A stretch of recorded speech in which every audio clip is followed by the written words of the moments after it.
bread, wheat, etc.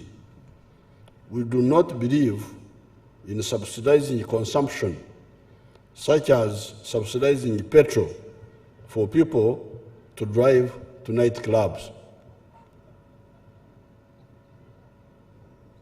I cannot subsidize fuel so that people drive more to the nightclubs. If they want to go to the nightclubs, they go there at their own cost, the cost of their pockets. However, if prices are distorted by some non-economic factors, such as the sanctions by the West on account of the war between Russia and Ukraine, for inputs into production such as fertilizers, it may be logical to look at subsidies. We are studying this. Our policy as government is to allow demand and supply forces to determine prices and incentivize production. However, on the issue of fertilizers, we shall either get a solution to stop the Western countries interfering with our supply of fertilizers, or we may have to look at subsidizing at least fertilizers. International trade. Export revenue of goods and services was $6 billion for the calendar year ending 2022, of which export of goods merchandise was worth $4.3 billion.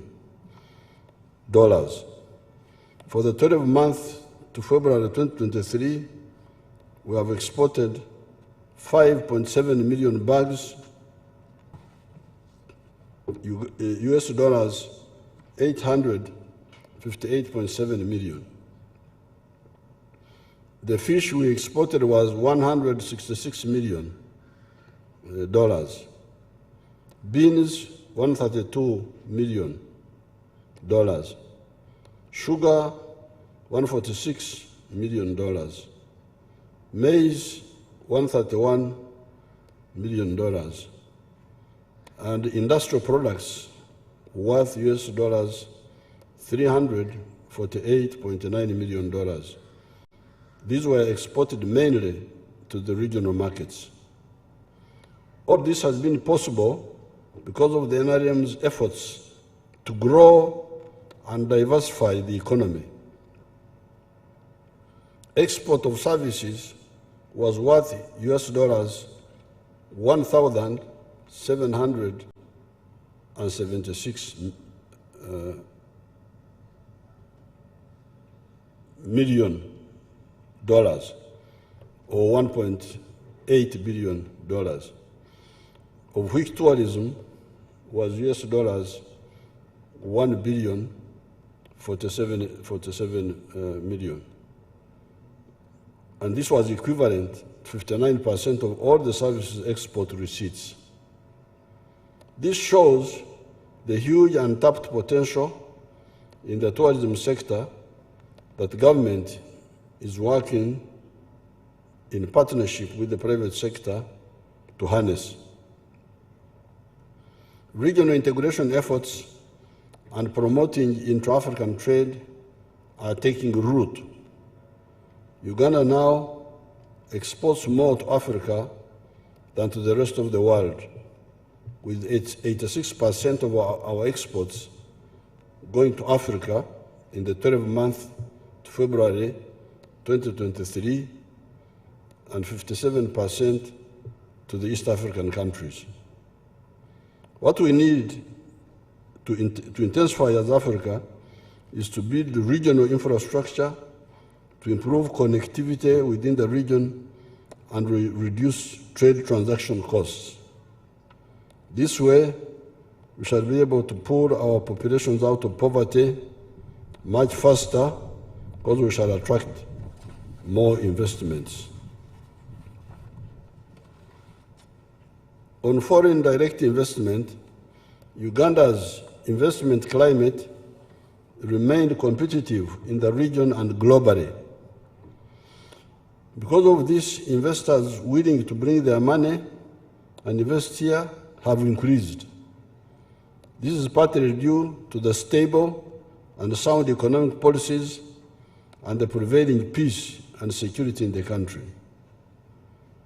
Foreign direct investment, FDI, inflows to Uganda continued to recover and reached US$ 949 million during the first 6 months of this financial year, 2022-2023. This is in part due to increased financing to the oil and gas, as well as the mineral development sectors. Increase in household incomes. Although the country has been faced with economic shocks, household businesses have responded positively to government investments in especially infrastructure and the various wealth creation initiatives. As a result, 60% of households have increased their incomes in the year ending December 2022 compared to 43% whose incomes increased in the same period a year ago.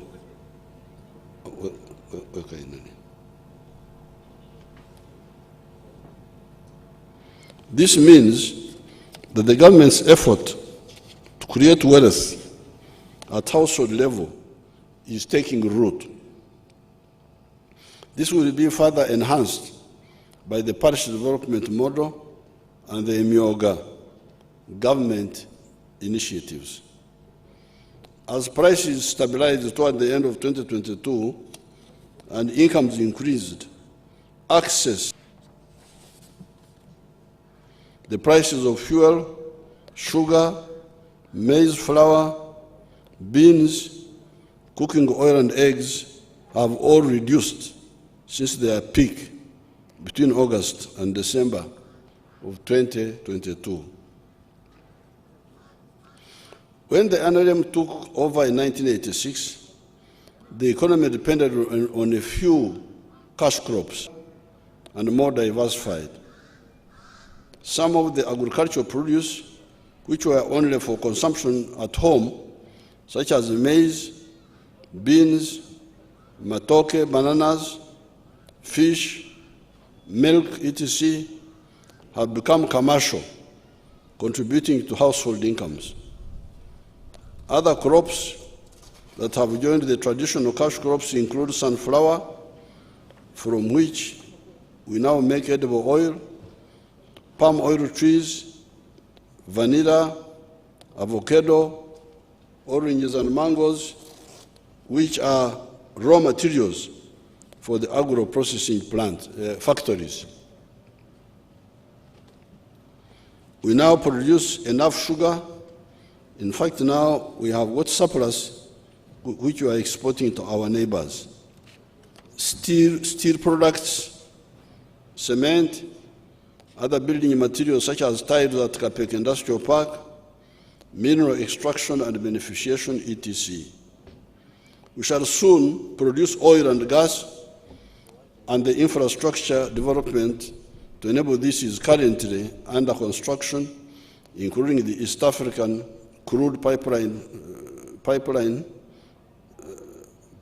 power and water infrastructure, and Kabale International Airport. Uganda has a vibrant economy and workforce that is transforming our economy into a digital one. There are many businesses and financial transactions taking place within the country using the internet and other online avenues. This is not only improving efficiency, but also creating many jobs for the youth. The fiscal performance. Domestic revenue in financial year 2022-2023 is estimated at Uganda shillings 25.55 trillion. This is about 13.7% of GDP. Next financial year, 2023-2024, we plan to collect Uganda shillings 29.67 trillion as a domestic revenue. Through our strategy to raise revenue, the government is planning to raise at least 18% of GDP in the next 5 years. When we achieve this target, we shall be able to reduce our reliance on borrowing to finance a larger share of our budget. We must avoid this problem of not being able to pay our debts by increasing what we collect from taxes and other sources of domestic revenue, such as royalties from our mineral development. Some countries are paying more than 50% of their collections in taxes to service debts. We should avoid falling into this debt trap. Therefore, in addition to collecting more revenue domestically, we should also not spend what we do not have. To achieve this, government decided to rationalize government departments to reduce duplications and wastage of taxpayers' money. And the Minister of Public Service is finalizing the implementation plan for this decision. Industrialization. Our industrialization drive is bearing fruit, with many factories being set up. We have got 8 government-owned industrial parks, which are currently operational.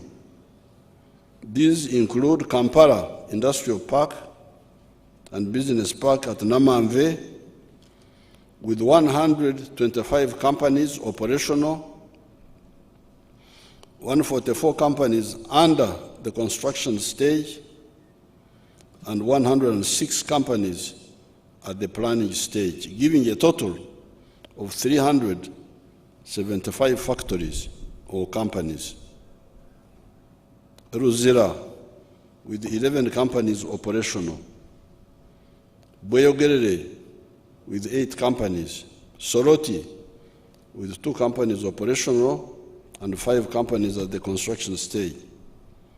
Tianshan Mbare Park, with 16 companies which are operational, while 4 are under construction stage. Jinja, with 1 company for assembling electric buses operational. Mbarara, for small-scale enterprises, for which 35 workplaces are occupied. And Kasese, where 1 company is operational and 5 are under the construction stage. Both Karamoja and Koboko industrial parks will soon start. In addition, we have 3 industrial parks which are operational under a public-private partnership, PPP arrangement. These include Liaoshen Kapeka with 17 factories, MMP Buyukwe with 6 companies operational, and Tiantang Mukono with 4 companies. The total capital investment within the industrial parks so far is US $2.93 billion, and 98,263 direct jobs have been created, with many more indirect jobs. In total, 226 factories are operating within the industrial parks, while 303 factories are either under construction or at the planning stage. The development of industrial parks is one of the vehicles for socio-economic transformation, with the projected creation of 2.5 million jobs in the next 5 years. The factories in the industrial parks do not include the standalone factories owned and operated by many different investors. These are factories that belong to Mukwano and Murwana Group, Mukwano Group of Companies, Murwana Group, and so on. These are a total of 354 factories employing an additional 100,000 people. The total number of factories in Uganda is 4,008, with a total number of employees of 150,000. We are committed, the parish development model, we are committed to creating wealth and jobs by moving households from the non-money economy to the money economy. To achieve this goal, government launched the parish development model to accelerate socio-economic transformation. Using this approach, 39% of households which are currently in the non-money economy, the majority of whom are in subsistence agriculture, will move into the money economy.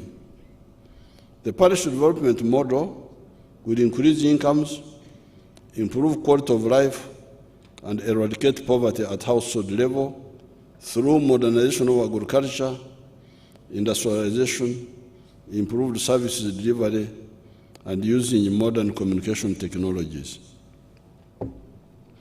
Through the parish development model, agriculture will be transformed from subsistence to commercial.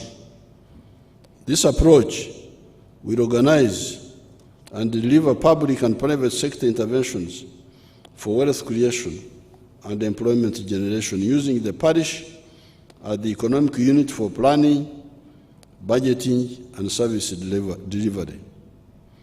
Therefore, the 10,594 parishes in the country will be the growth and service delivery units in the parish development model.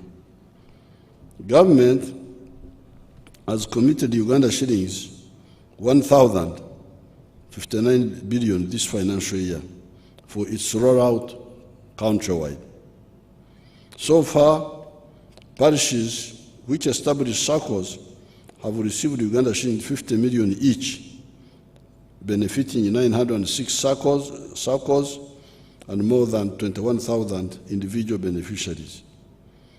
Government will deepen the implementation of the parish development model beyond the financial inclusion pillar by maintaining disbursement of Uganda shillings 100 million per parish next financial year and in the subsequent years.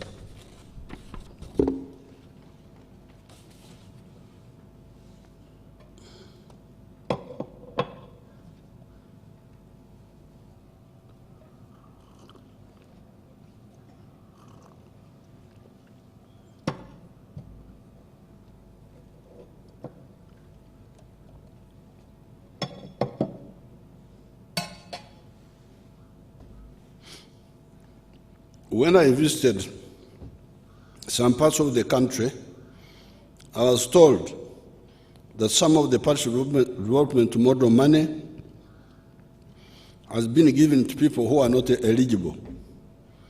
This includes politicians and public servants. I was also informed about the delays in accessing the funds released by the Ministry of Finance to the target beneficiaries. In some cases, a few elite people come together and form circles and take all the funds released for the entire parish. The State House Anti-Corruption Unit has arrested a number of culprits in the Acholi zone, where I started my up-country inspection trips, and I'm coming to all the other zones. So all the thieves, be alerted. I am coming. I've already been to West Nile and also to Masaka. And wherever I went, I found some candidates for Zira. The PDM program is a successor program to the NADS and Operation Wealth Creation programs. Especially the Operation Wealth program, starting in 2013, succeeded in bringing down the households outside the money economy from 68% to the present figure of 39%. We therefore salute the Operation Wealth Creation. It did something. The Operation Wealth Creation did not only convert 29% of the households from abakorera ekida kyonka teach me each keken to the money economy, but as an example, increased the production of coffee from 2,060,000 kilogram bags to now 9 million bags, and would have increased to 12 million bags if it was not for the change to the new model of PDM, which people are still acclimatizing to. The change was, however, necessary so that the program is beneficiaries owned and we eliminate the grumbling of Begabera Boka, the government officials only serve themselves or favor themselves. PDM is saying, do it yourself. Here is a grant from the government to your parish circle of shillings 100 million per year. Besides, the parish is near your home. Hence, no more excuses. This is the strategy of the PDM. The money is there, cheap money, given to you, it's yours. Government doesn't want to take back that money. When you pay back, it remains in your circle. And the parish is near. It's not like the sub-county. It's not like the county. It's not like the district. So therefore, no more excuses by people who want to remain in poverty.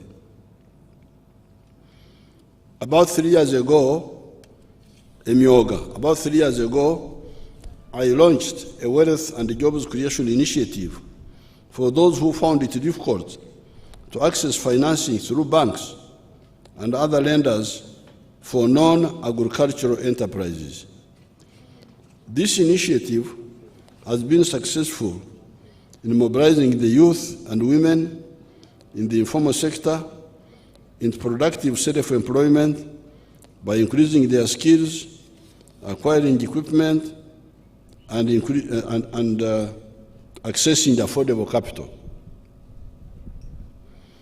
As of the end of December 2022, seed capital amounting to Uganda shillings 558.24 billion had been disbursed, had been paid out, benefiting 6,714 Emyoga circles and covering 1.9 million individual beneficiaries. Whatever mistakes that occur in these low-interest poor people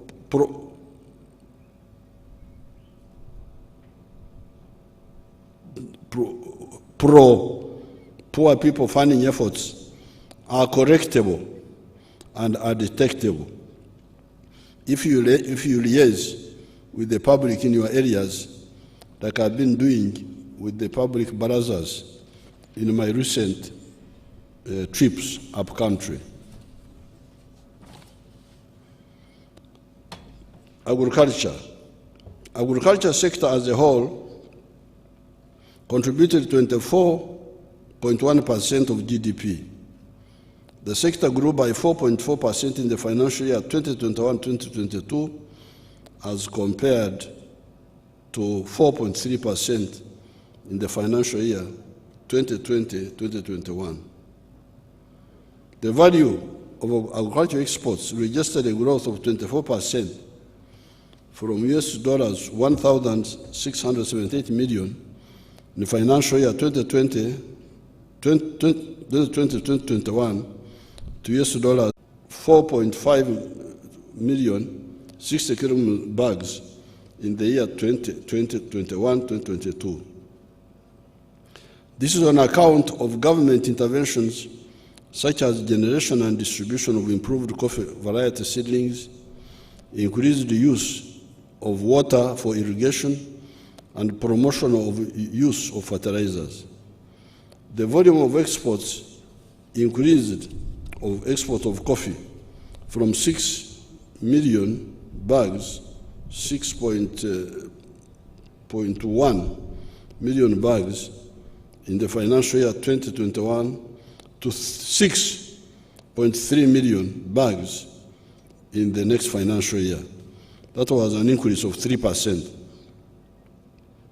The value realized from coffee exports increased by 58% from $544 million in 2020-2021 to US dollars 862 million in 2021-2022. Dairy, the milk. The production of milk increased by 193%.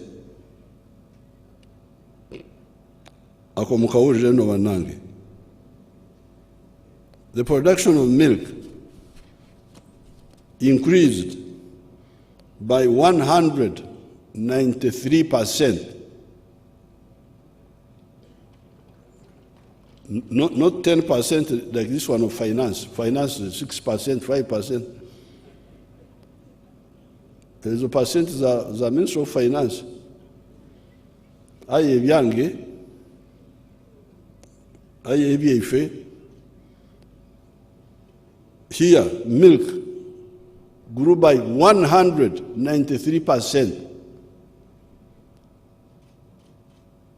With these economies which are so rich in natural resources, we should not continue talking about this 6-7%. This speech which I am reading is mainly from Minister of Finance. I try to put in my views here and there, but it is their statement. I am their puppet. But if you want to know my own thinking, here you have it.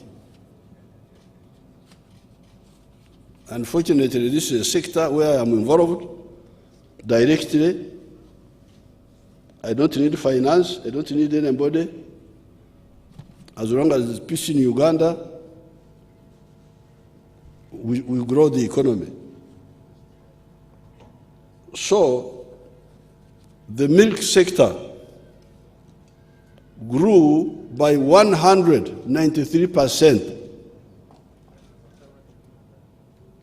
Subuno 6%. 6% you are coming from underground. And you say, I've only come 6%. When will you get out of the ground? Turukrabadi, Kwango Oli Wanseyo. When shall we see you? So the milk grew by 193% from 2.8 billion liters in the financial year 2020 to 5.4 billion liters in financial year 21-22. In the same period, the export value of milk and milk products increased from US dollars 98.8 million in 2021 to US dollars 103 million in 2022. This is attributed to the compliance by the private sector to quality standards and regulations. Beef.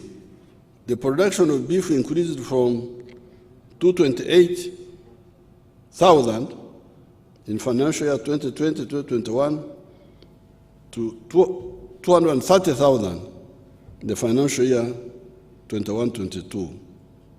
In the year 2022, the amount of beef exported was 247,000, valued at 2.9 trillion shillings, as compared to Uganda shillings 1 trillion fetched in the year 2021. Fish, ibyenyanja. The total fish catches from all the water bodies increased from 621,000, valued at $1.8 billion,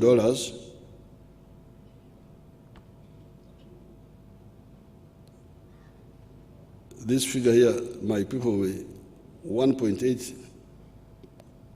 they say dollars, but I don't think it's dollars, it must be shillings, in 2021 to 651,000, valued at something. They will have to correct it. I don't think that's correct. It must be shillings.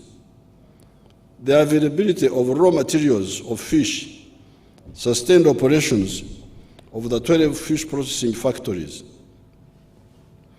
The performance has been a result of government focus on gazetting of fish breeding grounds, enforcement of fisheries laws and regulations, provision of quality fingerlings and fish feed, and providing and enabling an enabling environment for the private sector to invest in aquaculture.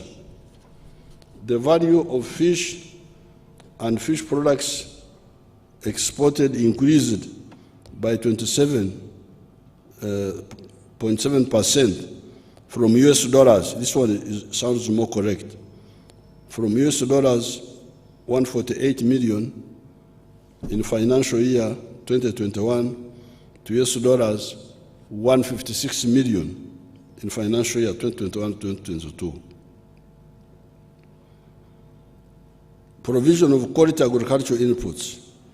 Government is currently implementing the parish development model, transform the livelihood of the 39% of the households still in subsistence economy to modern commercial farming. The strategy under PDM is transfer funds to parish-based circles where farmers can borrow and procure inputs such as seed and agrochemicals for agreed and selected enterprises. Government will continue to ensure that farmers across the country access quality seeds, planting and stocking material, disease and pest control, research, extension, and overall policy guidance. Pests, vectors, and disease control. The National Agricultural Research Organization, NARO, is conducting research on an anti-tick vaccine development and has already launched trials. Efficacy evaluation trials have started at Kiborara Prison Farm, Isimba, Maruzi, Nabwin, and Mbarara. Government continues to facilitate research in disease-resistant varieties and building capacity of farming households on the best agricultural practices on integrated pest and vector and disease management and other efforts. Mechanization and farm power.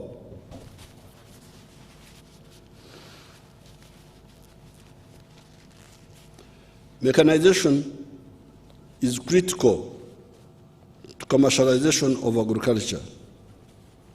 In the financial year 2021-2022, government procured additional 240 tractors and implements,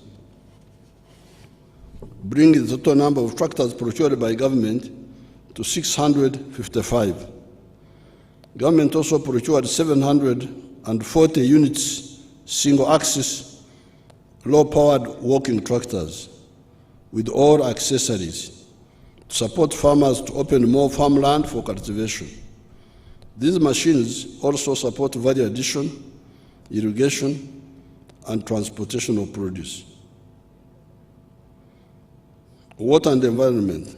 The availability of adequate water resources is critical to the sustainability of the well-being of the society. When it comes to water for irrigation, the irrigation area has increased from 19,138 hectares to 22,797 hectares. The overall cumulative storage of water for production stands at 52 million cubic meters. These targets have been achieved on account of the following interventions. Number one, solar-powered irrigation demonstration sites. Government has completed the construction of 121 solar-powered irrigation systems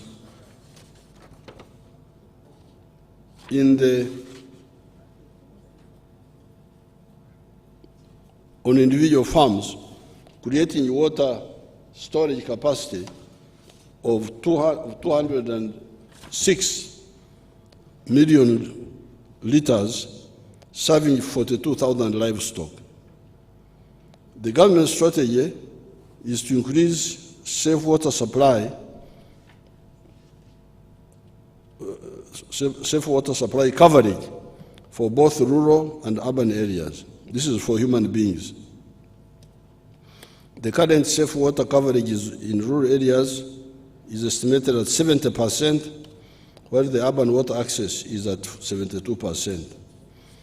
Out of 70,512 villages, 49,102 villages have been served with at least one source of safe water. To achieve the planned target to restore wetland cover back to 13%, government is implementing several interventions that include restoration of degraded wetlands, demarcation of wetland boundaries, and strengthening awareness and sensitization campaigns on conservation of wetlands, as well as providing alternative livelihoods for people that have been encroaching on wetlands.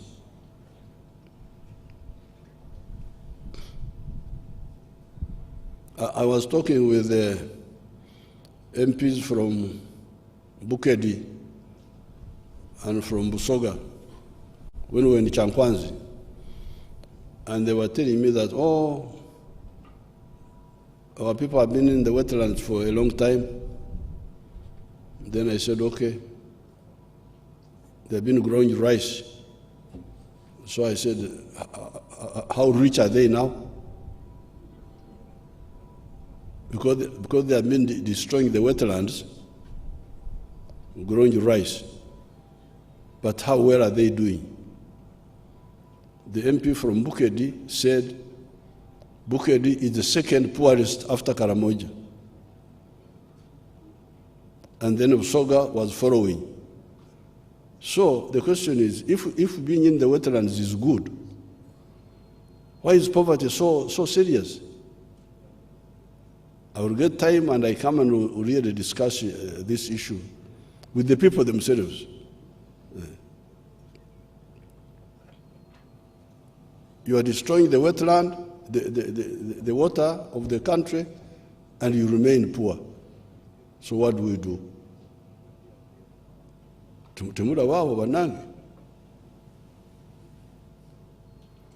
Floods.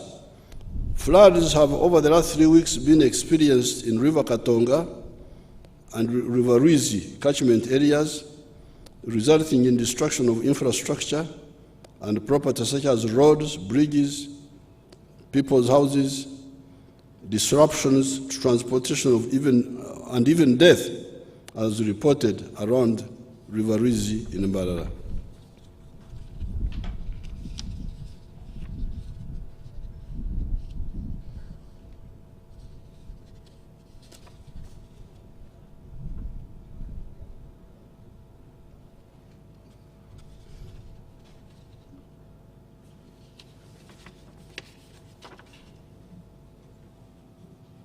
Some of my people have mixed up my papers here, but I will manage them. They have put 21 before 20. So here, I'll read it the way it is. They will sort it out. Here they are saying districts of Buweju, Bushenyi, Ibanda, Isingiro, Kabarore, Kamwenje, Kanu. So they are talking about irrigation.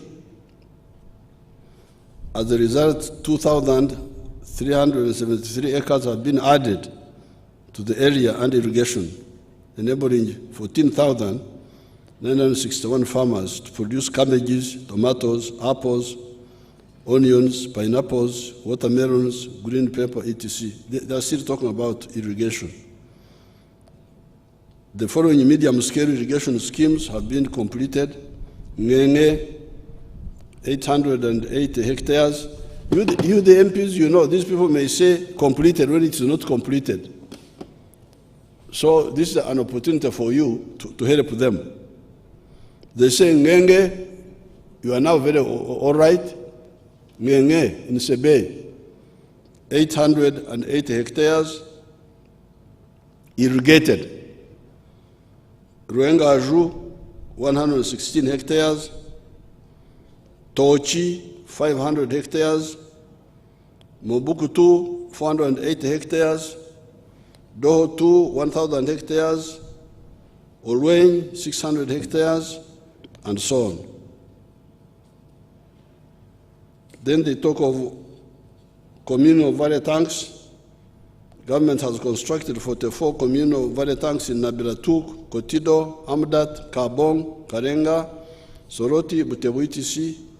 This has created a storage capacity of 6.6 billion liters, serving 89,000 livestock. So then, this is where they mixed up. They put 20 after 21. This is not the end of the world.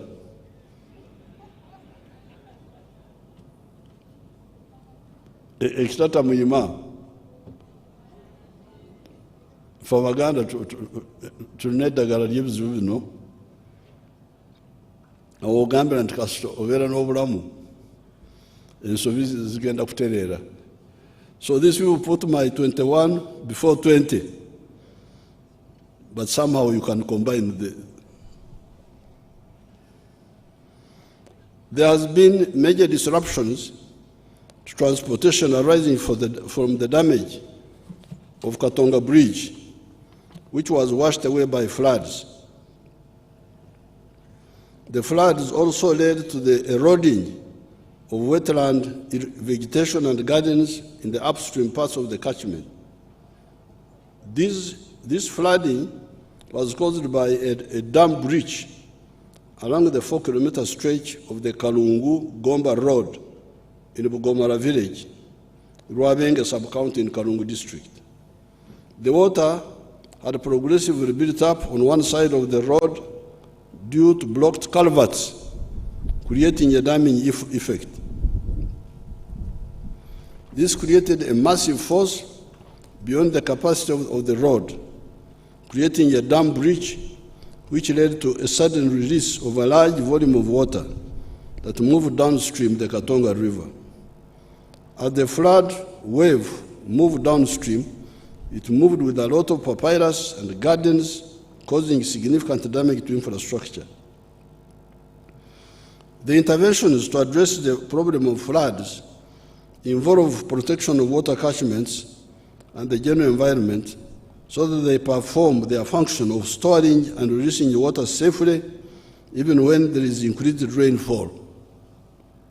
Regular maintenance of water bodies and rivers so that they perform their water storage and conveyance function. Demarcation and protection of lake shores, river banks, and wetlands.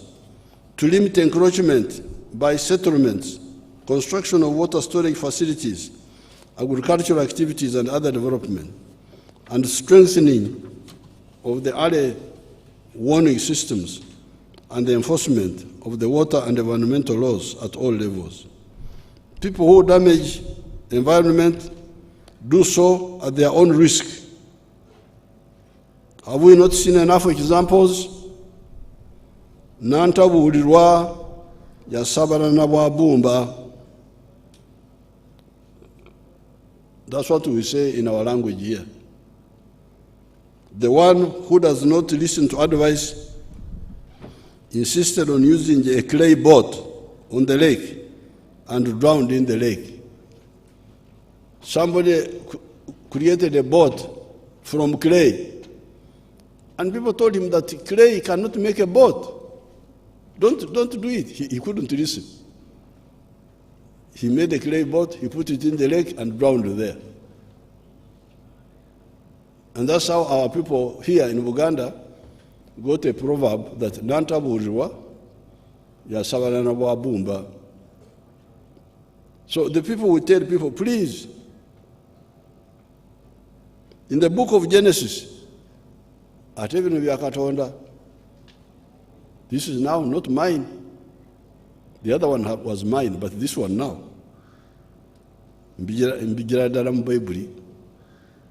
the book of Genesis, chapter 1, verse 9, God commanded the water to separate from the dry land. Imagine Katonda.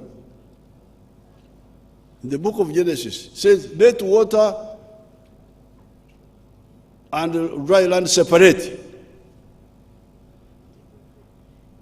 It says, then God said, let the waters under the heavens be gathered together into one place, and let the dry land appear. And it was so. That's what God said. But a Ugandan comes and says, God was wrong. What is water? I will turn into garden. Uganda tebatia. God said this is water. And you say, no, he made a mistake. We shall get time and talk. All the death from landslides, floods, etc., come out of rebelling against God, rebelling against science, and rebelling against common sense. Water bodies and their miga, the miga is the Nyankore word for the age of the water body, are not for human settlement. They are for water conservation. Priorities. Government approved the agriculture value chain development strategy, which recognizes that intervention and the partial development model will prioritize the following: guiding farmers on enterprise selection, ensuring adequate quantities and qualities of seed, breeding and stocking material, i.e. research and breeding. Number 3, ensuring sustainable high yields through control of pests, vectors, and diseases for crops and animals. Number 4, facilitating precision agriculture, i.e. water harvesting, irrigation infrastructure, and machinery. Number 5, provision of farm water, land opening, provision of farm power, that is land opening, cultivation machinery, and assorted post-harvest and small value addition equipment. Number 6, ensuring that the materials planted survive through ensuring adequate farmer education and extension services. Number 7, ensuring that there is proper post-harvest management to avoid pre- and post-harvest losses. Number 8, supporting primary processing through provision of skills and assorted equipment to address specific value chain needs. Number 9, supporting medium to large-scale, model, or extensive farmers, because these create effective demand for the small-scale and intensive farmers. tourism. Tourism is another area which has got significant potential for the economy.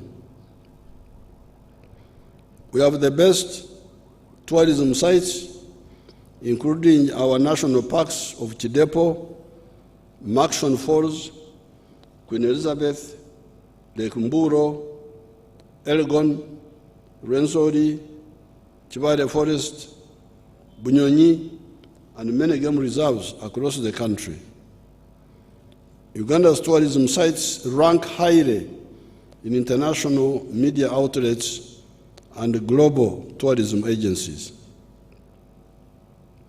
Despite the global lockdown, we received about 500 tourists in 2021 and revenue of US dollars 530 million.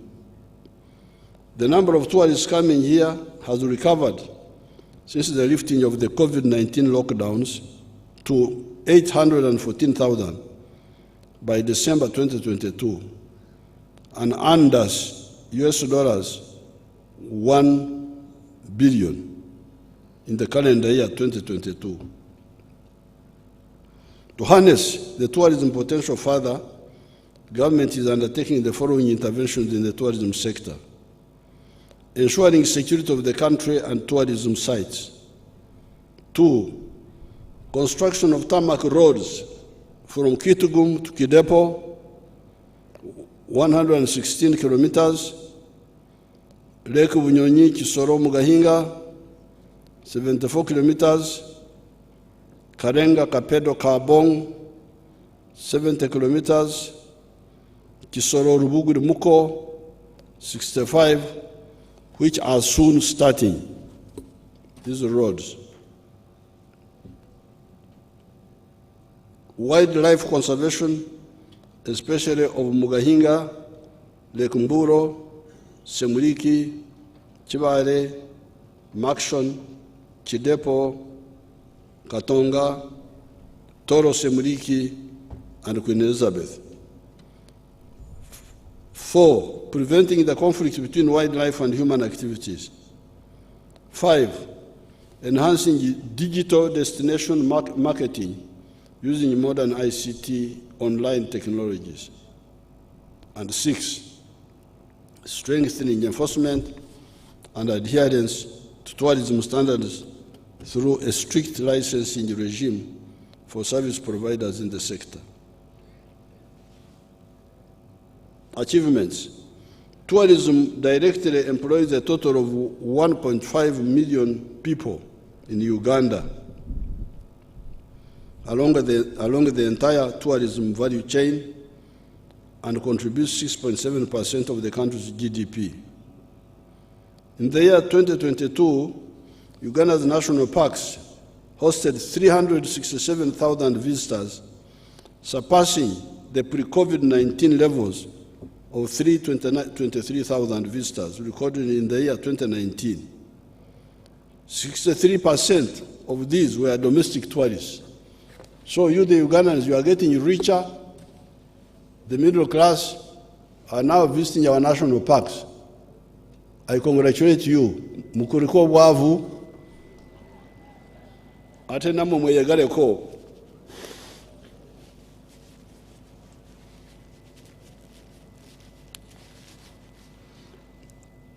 Although we had corona, you hear that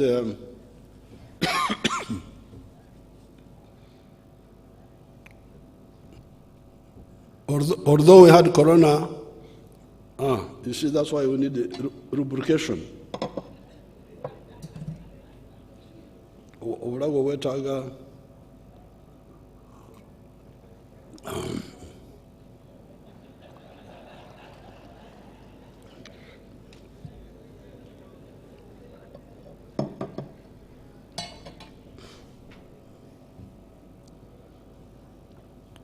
Although corona stopped people from coming from outside,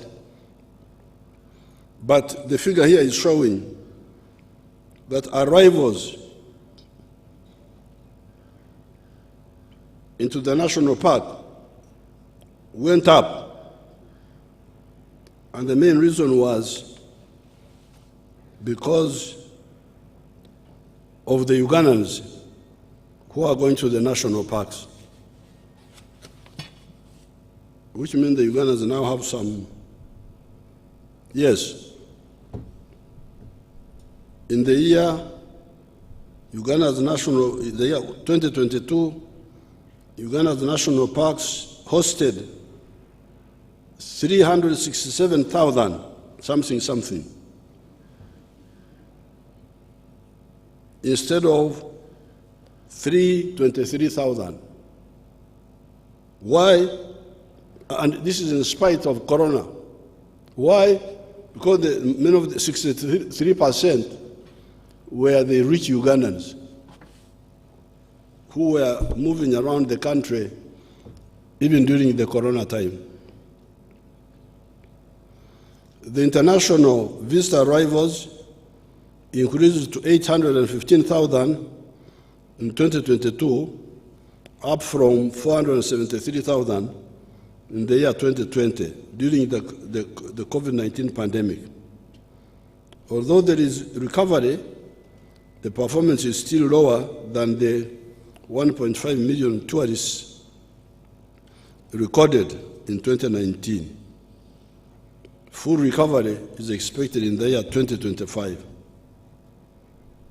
Leisure and holiday visitors stayed longer, 11 nights in 2022 compared to 7.6 nights in 2019, and spent higher daily at $172 per night compared to $168 per night in 2019. The wildlife populations for most animals have increased.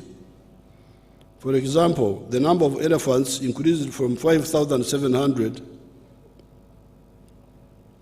in 2011 to 8,000 now, while the buffaloes increased from about 36,000 to over 44,000 during the same period. Mountain gorillas in Bwindi, Mugahinga Conservation Area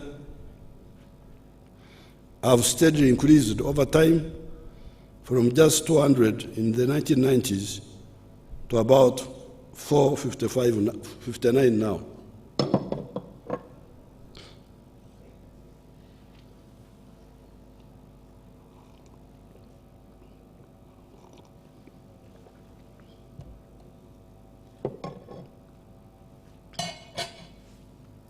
Infrastructure development. The total national road network now stands at 21,000 kilometers of roads, of which 6,000, which is 29.6%, is tarmac, is paved. Although construction of bituminous roads started more than 60 years ago, more than half of the paved network has been constructed to bituminous standards within the last 15 years. Government continues to implement 16 projects to upgrade over 892 kilometers of national roads to paved bituminous standards, while at the same time rehabilitating 300 kilometers to restore their service life. Construction of the following roads has been completed, adding 351 kilometers to the paved network. Critical oil road through the towns of Buhimba, Narweyo, Bulamagi, Igayaza, Kakumiro, 93 kilometers. Masindi, Biso, Hohwa, Nyairongo, Charushesha, Butore, and Kabare Kizaramfumbi roads, 78 kilometers. Rukungiri, Chihi, Ishasha, Kanungu, 97 kilometers. Kapchorwa Swam, 73 kilometers. Chitara Gerenge, 10 kilometers. The rehabilitation works of Mtiana, Mubende, 86 kilometers, 14 kilometers town roads in Mbende, Oruyo, Pakwach, 62 kilometers, Arui Nebi, 33 kilometers, are ongoing. Government is expediting the construction of the standard gauge railway starting in next financial year, 2023-2024, starting with Malaba to Kampala. I welcome the decision of His Excellency President William Ruto of Kenya agreeing to extend the standard gauge railway from Naivasha to Malaba, because that was a problem.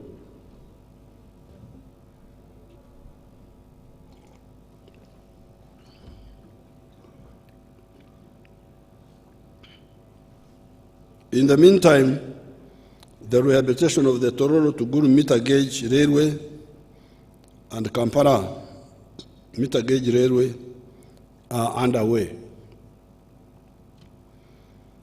As regards road transport, priority will be given to maintenance of existing road networks, especially in the urban areas, continued upgrade of selected strategic roads from gravel to bituminous surface, maintenance of national, districts, and community roads by facilitating each district in the country with a minimum of Uganda shillings 1 billion to upgrade and compact the dry weather maram roads next financial year. Infrastructure priorities. Government has over the years invested heavily in infrastructure, and this has helped to narrow the huge infrastructure gap we had in the 1990s. However, there are still critical gaps that government will continue to prioritize in order to reduce the cost of doing business, such as lowering the power electricity price. You know, these people use their mysterious language, power tariffs and all that. Lowering the electricity prices. Mubana inchi mukitegere bulungi. Bano bibogera power tariff biki. They just mean electricity prices for manufacturers and other businesses. The critical infrastructure include the railway and the upgrading of airports, including completion of Kabale International Airport,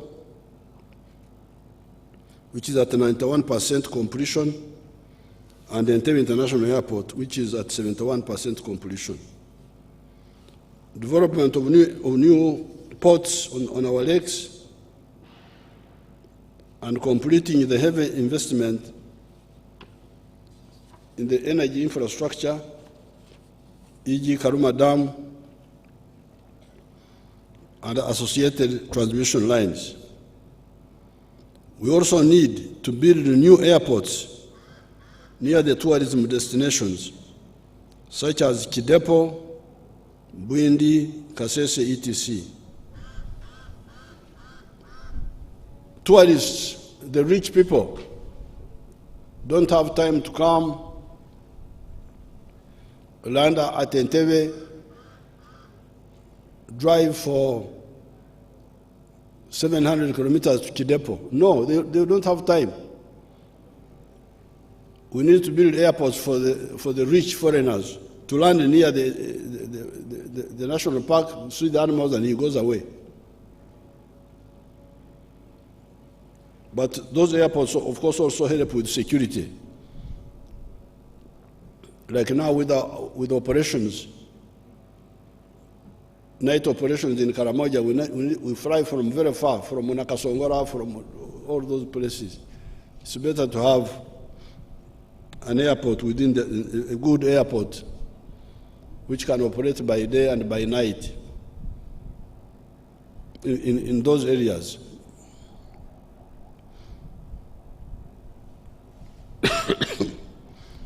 Government will prioritize infrastructure that supports industrialization, production of oil and gas, and promote tourism.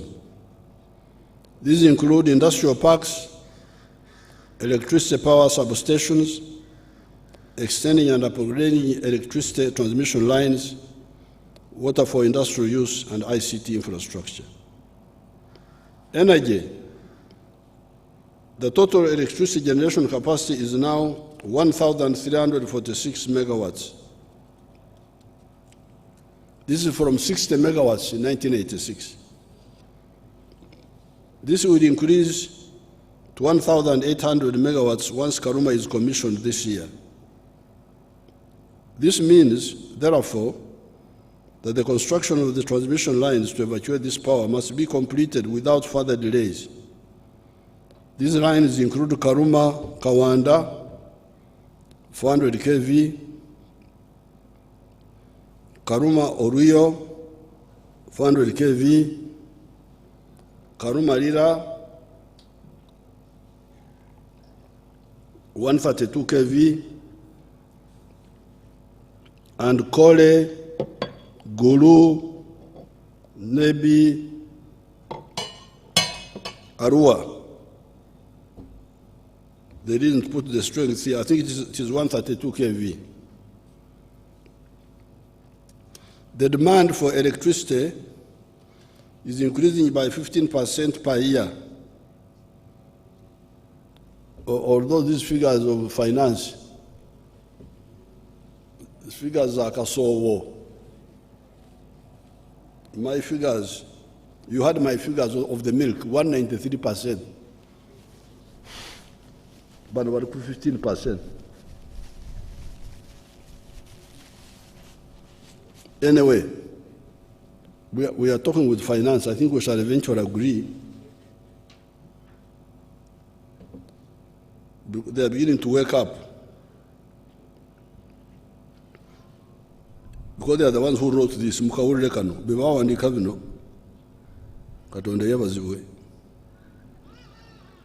This means they are the ones writing this. Me, I'm just reading. This means that even with 1,800 megawatts installed electricity generation capacity by the end of this year, there will not be enough power for consumption and for manufacturing in the next 5 years if we don't continue to invest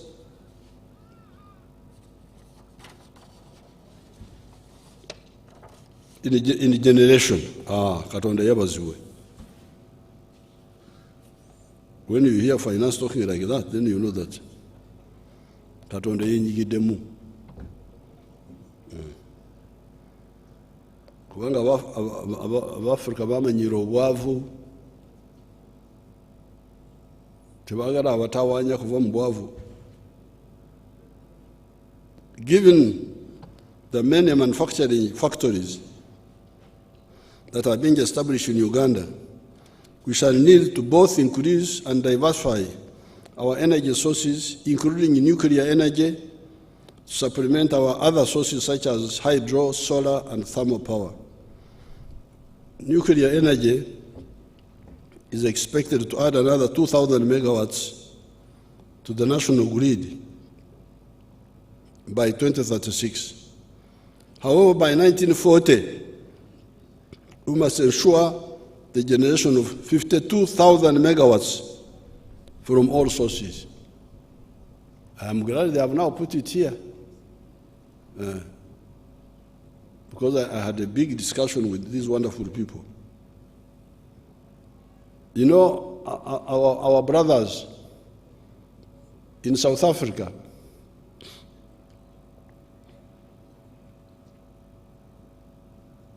of the ANC,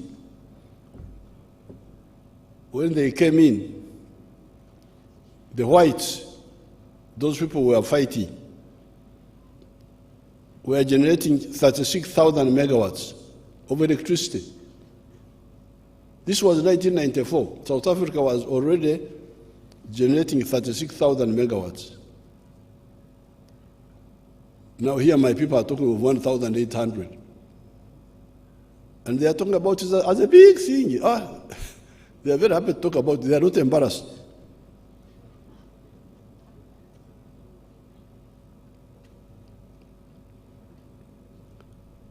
I think South Africa now is generating 42,000 megawatts or something like that. But there is a big power shortage there. President Ramaphosa told me. So you can imagine 42,000 megawatts, but our brothers are crying in South Africa. And here you have got my people here talking 1,800 megawatts. They talk about it as a big thing. They don't even feel embarrassed. They go to international conferences with PowerPoints that they are showing. How wonderful they are. I feel embarrassed on the. Please don't show these figures. Keep quiet.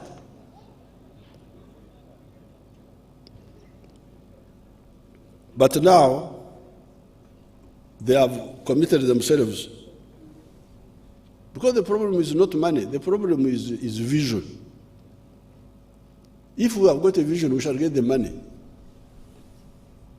even from our own sources. But if you don't see, what can people do? So they are now talking of 52,000 megawatts by 2040. I think that's a bit too far, but wakiri. In the immediate future, government shall prioritize investment in the rural electrification, in the remaining sub-counties, electricity connections for upcoming industrial zones and factories, construction of additional power substations, strengthening the capacity of the Uganda Electricity Generation Company, and so on. Above, in this speech, these are my own words now. Most of the others have been the ones of finance and those groups. And energy and agriculture. So, as a loyal delegate, I have represented them. I have told you exactly what they wrote. But this is now mine. Above, in this speech, I have said that our economy will be of the GDP size of US dollars 55.2 billion by the end of the financial year 2023-2024. This is assuming a rate of growth of 6% per annum. This is all while our economy is still largely raw material based.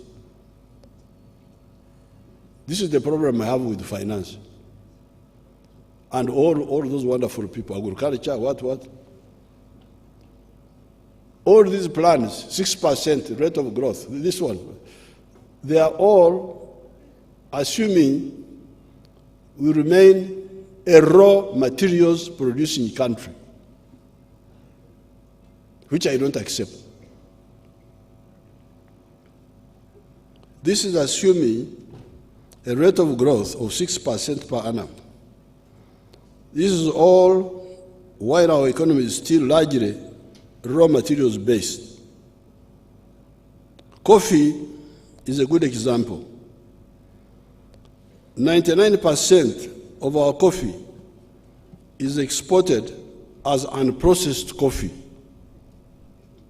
a raw material for cleverer people For abatarengera, we who don't see far, we sell our raw material to cleverer people to earn big money out of our sweat. With the unprocessed coffee, we get US dollars 2.5 per kilogram. If the same coffee is processed, a kilogram will give us US dollars 40, increasing in value by a factor of 15.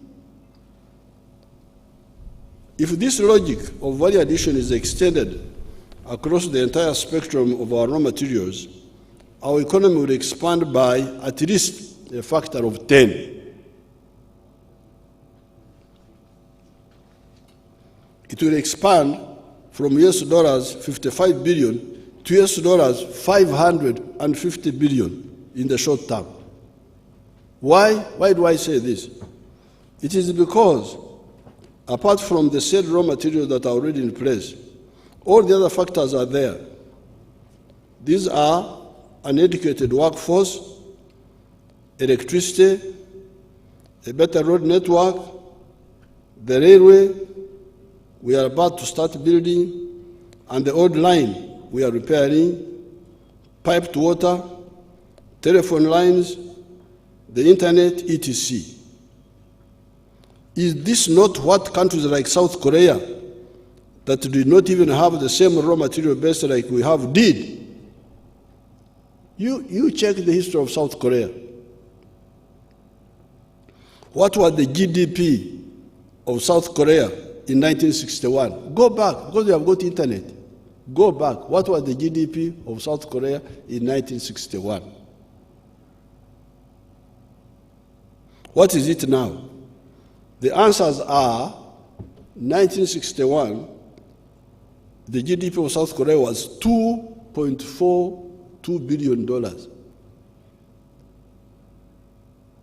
You can even check what was the GDP of Uganda in 1961. I don't think it was very far behind this one. Today, the GDP of South Korea is 1.81 trillion. It is almost 2 trillion. From 2 billion in 1961 to 2 trillion now, in just 60 years. And South Korea is half the size of Uganda in land area. And they don't have the resources we have. So really, I am not part of this Vision 2040. Please, tumuteka mwebyo. That the plan is to remain poor until 2040. That is their plan. In the Sijiri Mweyo, that's not mine, but I am presiding officer. If you are presiding over confusion, you also bring some confusion too.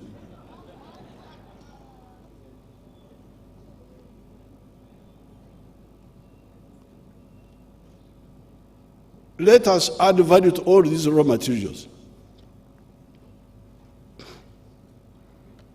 We only have two obstacles to this remaining problem: delaying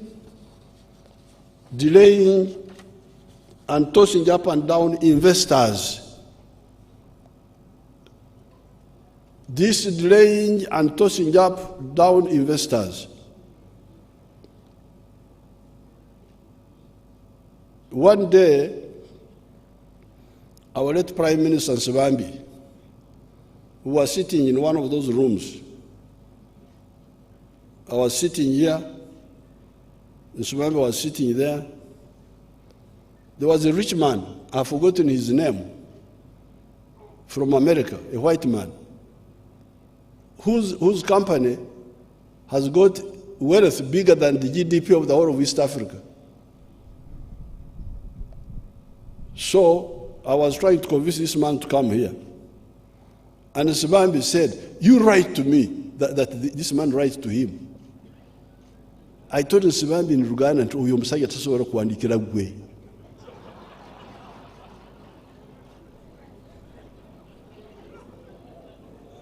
This man cannot write to you, Sibambi Aporo, cannot write to you. The man has got wealth bigger than the GDP of East Africa. And this man is sitting there, you write to me, as if he's applying for a job. If that is the mentality, then why did we set up Uganda Investment Authority? We set up Uganda Investment Authority, Okusaka, Kutusakira, to get for us people, bring them. You are the one to take the trouble to bring them, not sit there and they beg you as if you are going to give them welfare money or what. So this ignorance must end. I told him, Simami in Uganda,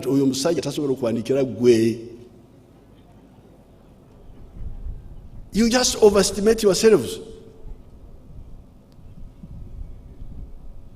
So this tossing up and down investors must stop. This is the biggest problem I have. You need to kusikiliza, you need to bring.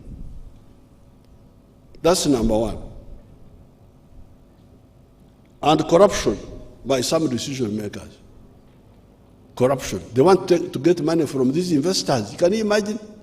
Not only do they waste their time, but they also want to, the ones who bribes you is the one who is desperate.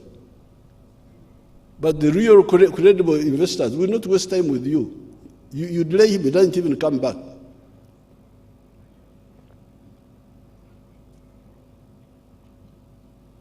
Even me, I'm not as rich as the other American, but I'm also not poor.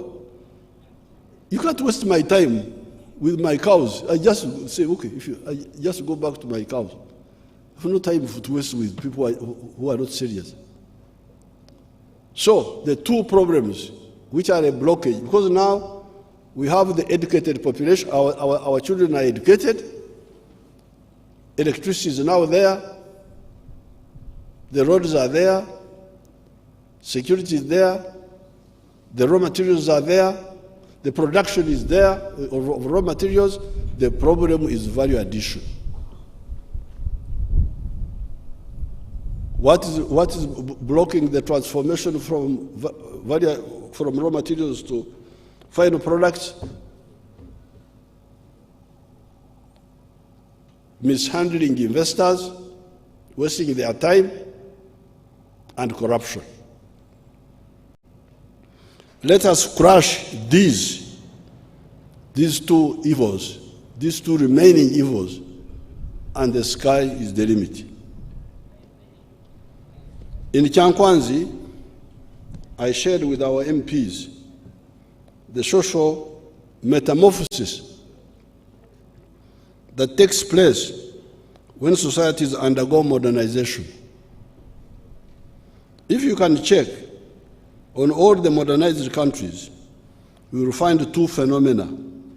One, a smaller percentage of people still in agriculture, and more people living in the towns than those living in the rural areas.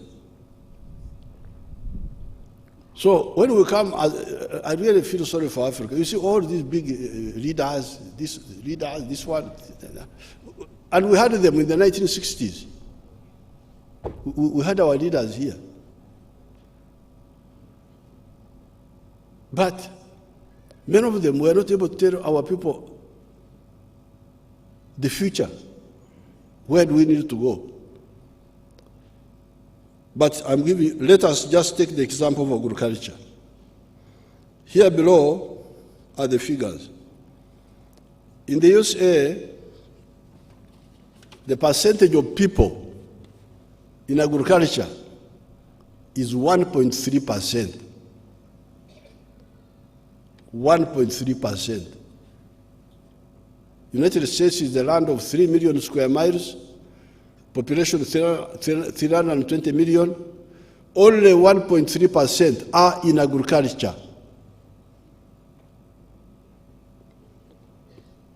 UK, 1.5%. France, 3.6%. Germany, 1.2%. Japan, 3.4%. Chile, 10%. India 55%, Nigeria 70%,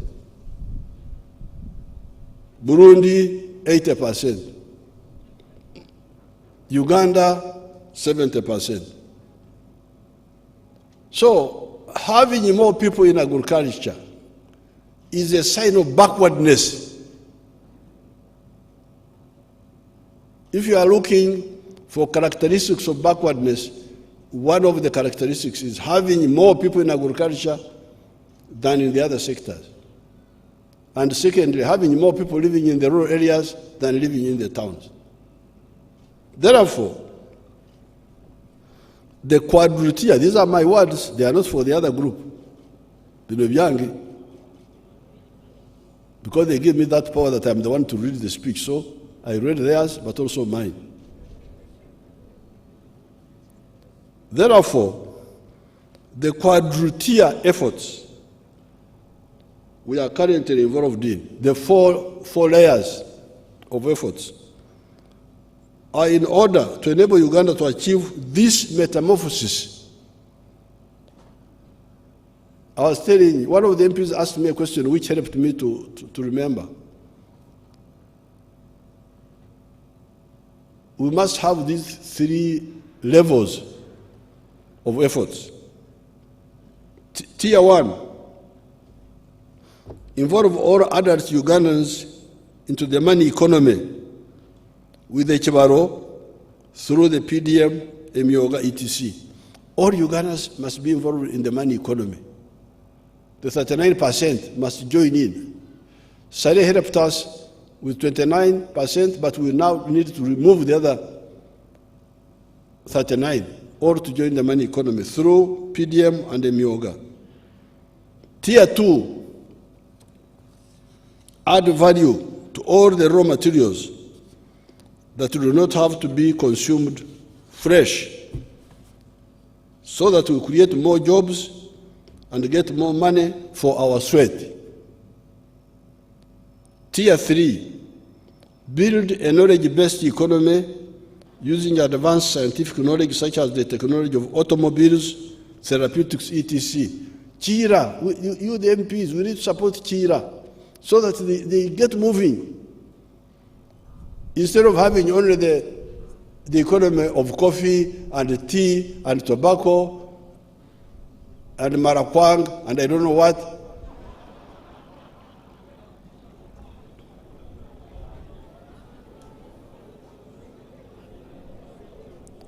Let's have an economy of automobiles.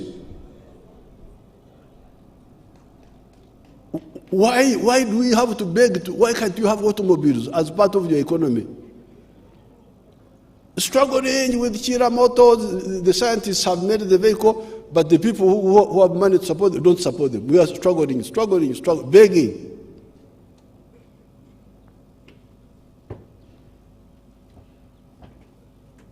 I know in our clans we have got M0, Okwedira, but we should not do Okwedira transformation. Okwedira okukola motoka zikito sikiriyo. Let's have a part of our economy based on automobiles. So you are losing twice. First of all, you sell your coffee as mbide. Before you kusogora omwenge okujamo okusogora ombisi okukyusa ombisi okujamo omwenge muganda, then nofumba omwenge muganda noja mukali akatira ddala. You don't do that. You just sell mbide. The other man is the one to go and get all the value.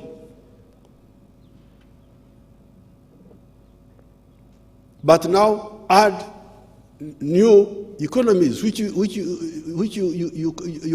children now are able to add. Dr. Gwang was able to make a medicine for us for corona. These other people are making economy wealth out of automobiles. Let's support them.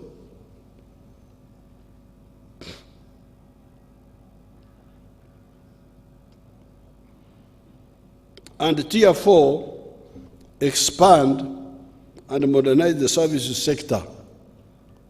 Services sector: health, education, tourism, hospitality, entertainment, sports, etc. Among the services, it is good that our youth are active in music and sports.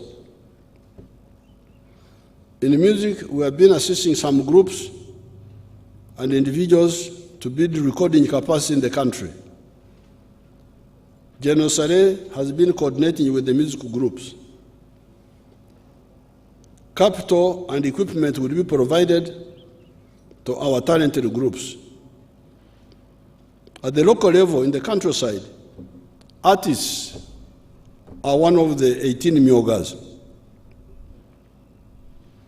You have seen how our youth have excelled in the sports, marathon, etc., Cheptegei and the group.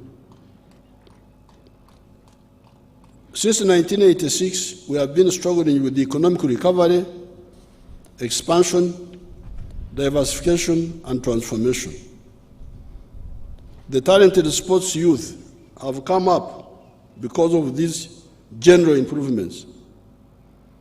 With a bit more revenues that we have now, we shall focus deliberately on sports by building more stadiums and training facilities. It is good that the high altitude training center at Teriet is now finished. These are just Endozo, Jaribu. In Ntungamo, there were women who were selling beer, local beer. When you come there, you say, somebody will come and say, I want you to fast, I want to taste fast. It's called Endo Okoroza. He drinks here, he says, this is not good.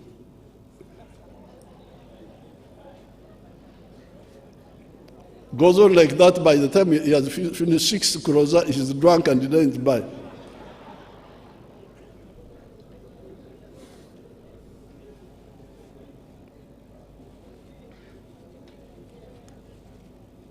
With our growing economy, we shall do much more for sports. It is good, therefore, that the East African countries together put in a bid for AFCON, the continental football competition of 2027. Apart from Nambole and Nachivubo, we need more world-class stadiums to be built. It does not matter whether they are government or private, as long as they are in Uganda. On the side of the music, the Attorney General and the Minister of Gender need to resolve the issue of the copyrights. It is not fair not to protect ownership of Okuhimba. Okuhimba is the Nyankore word for composing songs. That is how we shall be able to create a big economy by doing the 4 tiers, the ones that I mentioned. We shall be able to create a big economy that is able to accommodate our expanding population. In 1810, the UK had a population of 10 million people. A priest by the names of Alfred Malthus started pushing views that the population in the UK was too big, etc. The UK has now a population of 70 million people that is many times more prosperous than that of Malthus's time. What happened? It was the metamorphosis of the society and the economy into a middle-class, skilled working society. You cannot have peasants producing younger peasants on increasingly fragmented agricultural plots, and you think that you are not an enemy of your country if, as a leader, you do not see this and combat it. So to sit here as leaders of whatever we call ourselves, like I was watching our leaders in the 1960s, and we were telling them about these things that time. You people, you go abroad, because even in the colonial times, I remember even in 1955, they would take our chiefs. The British would take our chiefs to England for study tour. But when I was in the school system in the mid-60s, and I was reading, I had not gone abroad myself, but we were reading. I started asking these people, you go abroad and you see what's happening there. Why don't you tell us when you come back? To copy. You go and see progress, you come here and you maintain backwardness in your own people. You supervise, oversight role over.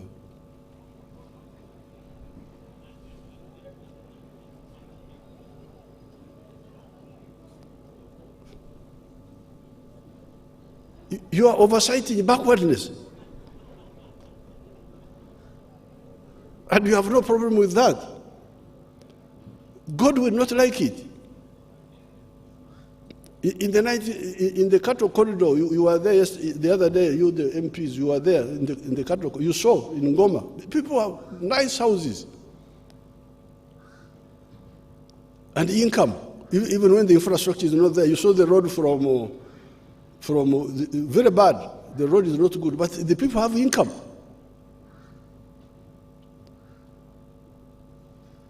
So therefore,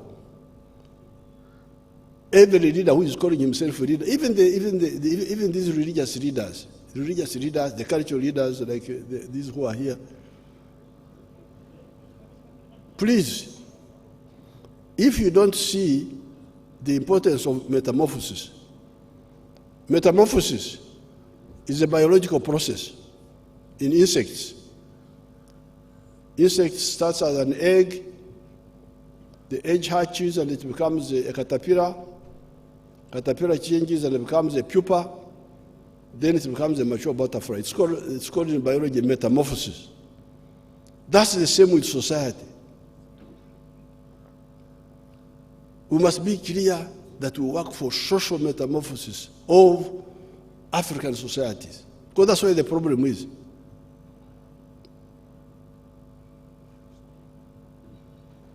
The middle-class women who live in the town here, they don't carry children on their back. You don't find tying children in the back there.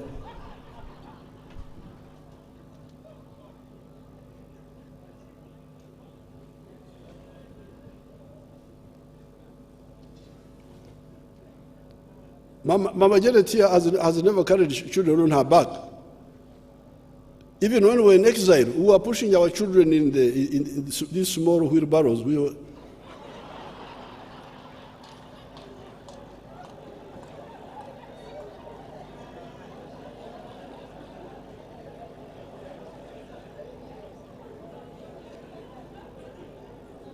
How can you have a society? You have got a few people where the children are being pushed in those small, whatever they are, those small vehicles, the piped water, using gas cookers, using electric cookers. Then you have your people in the fire. This is not acceptable. It's a betrayal. And we say we are leaders. Excellency, Right Honorable this one, Right Honorable that one.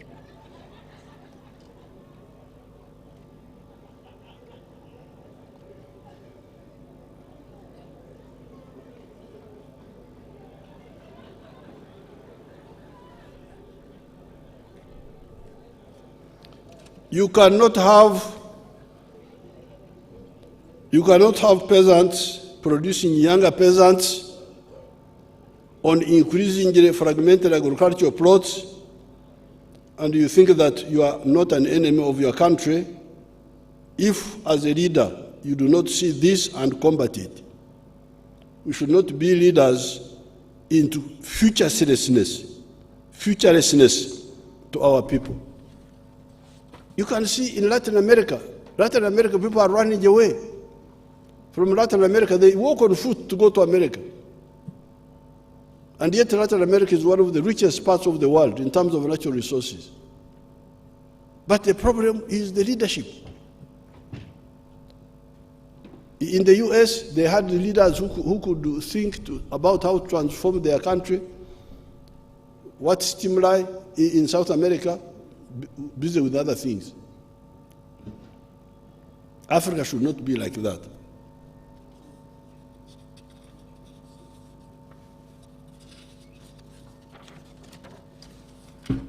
Education. I'm about to finish, don't worry. I have another like 10 pages or something.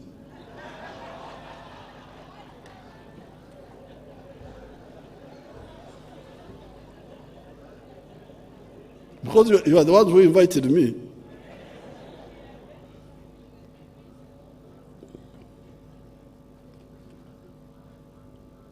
The NRM government introduced UPE and USE programs in order to ensure that no child of school-going age misses out on schooling on account of school fees. These programs were created to provide free education, especially for the poor families that cannot afford to pay the school fees. It is therefore unacceptable for school authorities to demand fees from the poor parents. Government will not tolerate this practice. Education must be totally free in government schools. The local leaders must enforce this when we give them renewed orders after an internal review to find out what has been the obstacles hitherto. We are going to review and issue fresh orders. Once these fresh orders are given, please, I don't expect any deviation from what we shall tell you to do.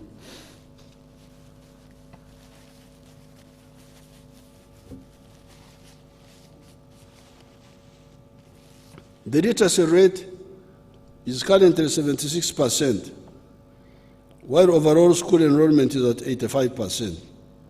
The demand for free primary and secondary education has increased significantly, which is overwhelming the current educational infrastructure. Part of the problem is that private schools have increased school fees, making government schools more attractive. To meet the increase in demand for free education, government is now rehabilitating the primary schools and the traditional government secondary schools. These include 18 secondary schools such as St. Peter's College, Kololo, St. Henry's College, Kitovu, Masaka, Mvara SS, Arua, Nabsusa Girls School, Kampala, Kabarega Secondary School, Masindi, Nabumari High School, Mbare, Namasagari College, Kamuli, and many others. In addition, government is constructing and equipping secondary schools with laboratories and completing the construction and upgrading of technical vocational institutions in Bushenyi, Ruwero, Lira, Mbare, Nyamtanga, Ruentanga, Kabramaido, Butareja, Sese, Kitugum, and Kariro, among others. The construction of 115 seed secondary schools in the sub-counties which do not have these schools at the moment will continue in the next financial year. To improve school learning and accountability in government-supported schools, the following will be undertaken starting next financial year. strengthen the link between education and socio-economic transformation by promotion of science, technology, engineering, and mathematics in education, research, and incubation. Enhancing the technical capacity and skills to support industrial growth, especially manufacturing. Electronic tracking of enrollment, dropout, and retention, and identifying learners, teachers, and institutions using ICT capabilities. Improving the overall staffing levels in the schools. The development of a complete national vocational qualification framework. With our oil money, we shall be able to complete our targets of a government primary school per parish and a government secondary school per sub-county. The railway, the electricity, technical and science education, as well as some national roads, will be the elements our oil money will deal with. I intend to meet with the Petroleum Authority and the oil companies to harmonize so that we do not miss the target of 2025 at the first oil date. Because I don't want this Petroleum Authority to delay our program with petty things. What is this one now? Local content. I don't know. Let's start. Health. Over the last 3 years, since the outbreak of COVID-19, government has strengthened health systems. This has included equipping regional and national referral hospitals, and 225 health center 2s have been renovated and upgraded to health center 3s. In addition, we have strengthened the capacity of the country in vaccine development. For the government to be able to sustainably improve health services, emphasis will be placed on transforming the health care from predominantly curative to preventive through, 1, timely supplies of drugs to address stockouts as well as provision of relevant medical equipment, prevention and control of communicable diseases through immunization, operationalizing Mulago Super Specialized Hospital and expediting the construction of the Ruboa Specialized Hospital. All existing health center 4s and health center 3s. Strengthening the supervision and accountability role of the regional technical supervisory structures, emphasizing through radio programs the importance of nutrition, hygiene, etc., and malaria prevention through killing the mosquitoes and the use of treated bed nets. Strengthening security and good governance. Uganda's borders remain secure, save for the spillover effects occasioned by activities of negative armed groups in eastern Congo and South Sudan. I wish to assure Ugandans and investors that Uganda is a secure and peaceful country. The recent isolated incidents of misuse of firearms and killing of innocent people is being handled with immediate response. These include, among others, strengthening the capacity of security agencies to address emerging security threats, addressing discipline issues of security personnel in the Uganda People's Defense Force and the Uganda Police and Uganda prisons, enhancing the security infrastructure to detect crime before it happens, and addressing the welfare of personnel in security uniforms. The ability to manage a huge pre-announced event like the recent Martyrs' Day without any insecurity incident, while the terrorists are still running around in neighboring countries such as Congo, Somalia, etc., demands salutations to our security personnel, weaknesses here and there notwithstanding. An event like Mother's Day, which is pre-announced, is a big magnet for terrorists. They would love to come and cause trouble there. And they plan, but we don't allow them. So while we quarrel with our security people, they are really miles away from many of the groups in the world. There are a few weaknesses here and there. Otherwise, an event like this one, pre-announced, we are following groups in Congo, in what, planning to, you don't know how many of them are in prison now, who would want to come and kill people during an event like this one of millions of people who gather in a pre-announced huge event.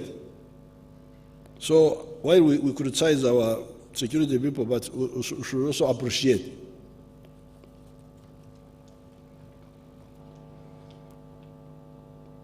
Anti-livestock theft and disarmament operations in Karamoja. The government has enhanced troop levels and combat capabilities in Karamoja to combat cattle theft.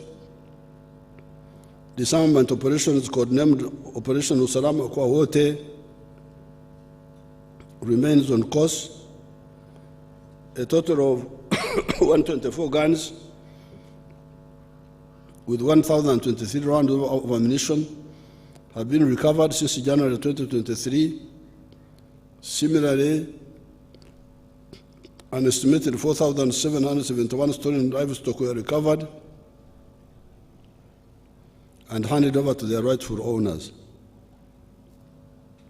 At bilateral level, Uganda and Kenya entered a memorandum of understanding on cooperation in defense and security, which was signed in April 2022. The agreement provides for concurrent disarmament operations in both countries.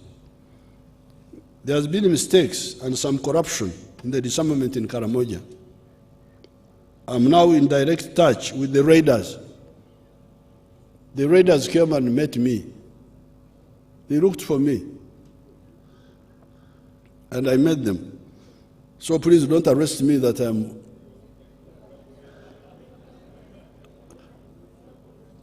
I am aiding and abetting the raiders. But these young people have their own issues. That issue is not so difficult to deal with. There have been so many mistakes by our own people. I'm now in direct touch with the raiders. Some have already come out. They came and I took them around. They visited all these places. They were putting on suits. When they arrived back in Kololo, everybody could not recognize them. Totally changed. Some have already come out, and others seem to be ready to come out. The corrupt elements in the army that stole the money of the vigilantes will be punished. And so will all the corrupt that undermined the total peace we had achieved in Karamoja between 2007 and 2018. Because 2007, 2018, there was total peace in Karamoja. Everybody agrees. Then what happened? It was destabilized by mistakes of mainly our people, civilian and army. The Turkana of Kenya, those are also another problem. The Turkana of Kenya must stop entering Uganda with guns. And I do not want to hear even one incident of those people again raiding in Uganda if they want to stay here.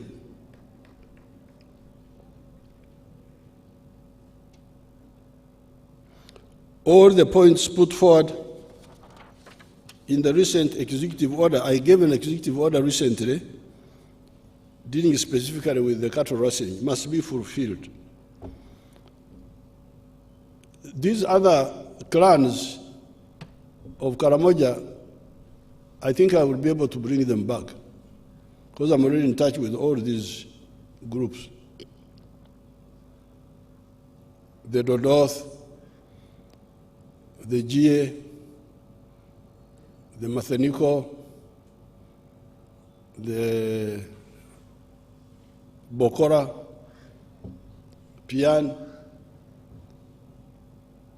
Now, the ones where we need to collaborate with Kenya are the Turkana.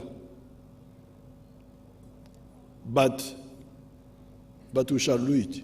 They will stop, otherwise. They even killed our geologists. 3 of our geologists were killed. I want those who killed the geologists to be brought back. They brought back the guns, but not the killers. I want the killers.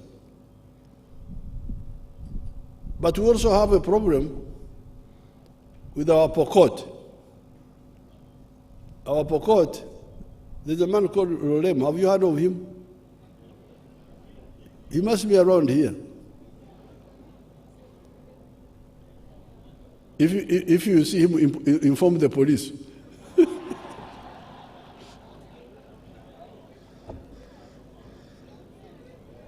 But Rolem, and who is the girl representing Pokot now? Amadat, who is the girl? Can I see how she looks like? Where is that girl? Come and I see you. I have not seen you.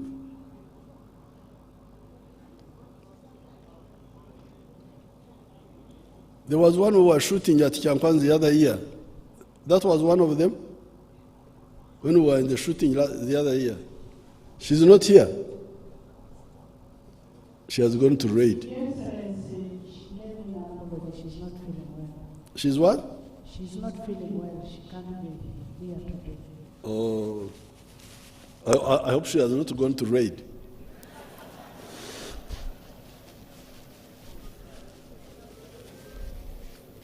Now, the Pokot, our Pokot here, must not continue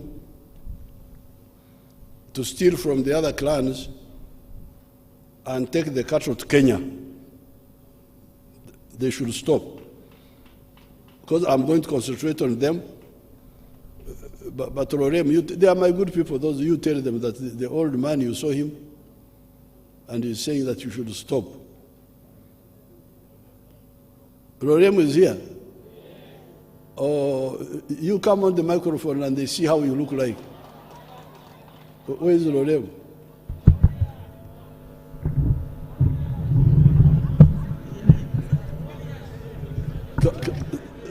Come on the Uganda and see how you look like. According to the speaker, you are not supposed to say anything because the speaker said, oh, Lorem is now very fat.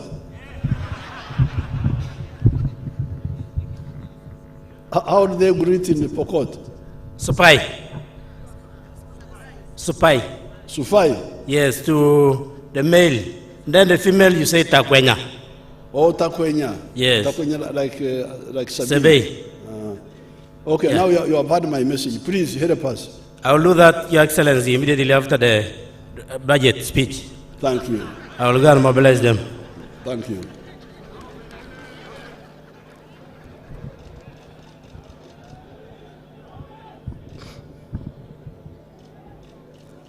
Operation Shujaa in DRC.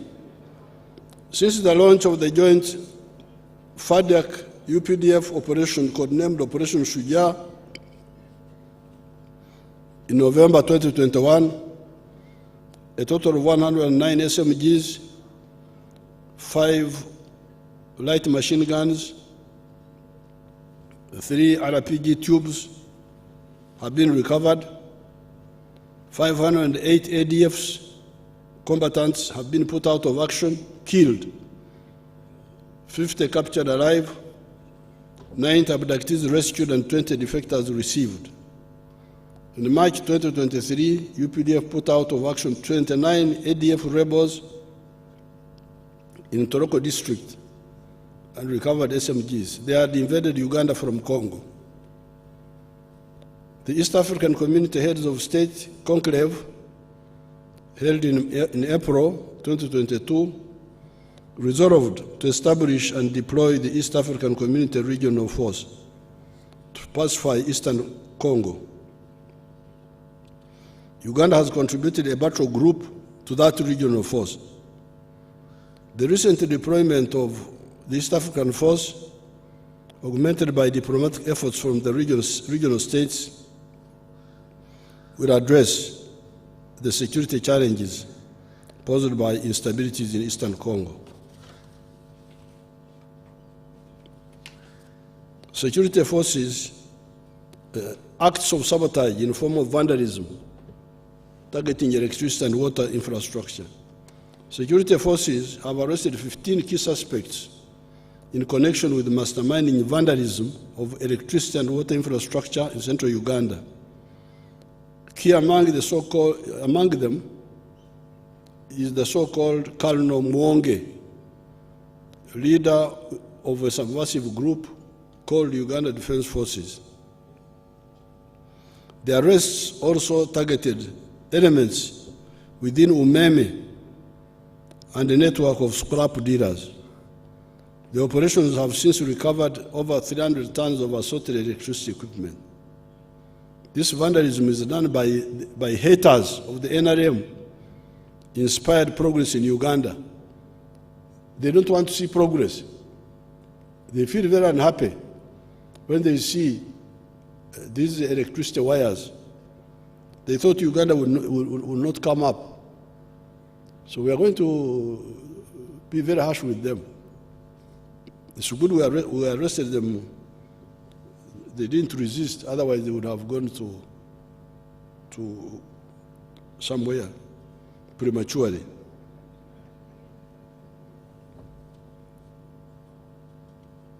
Those who are involved in this will feel sorry for their bankruptcy.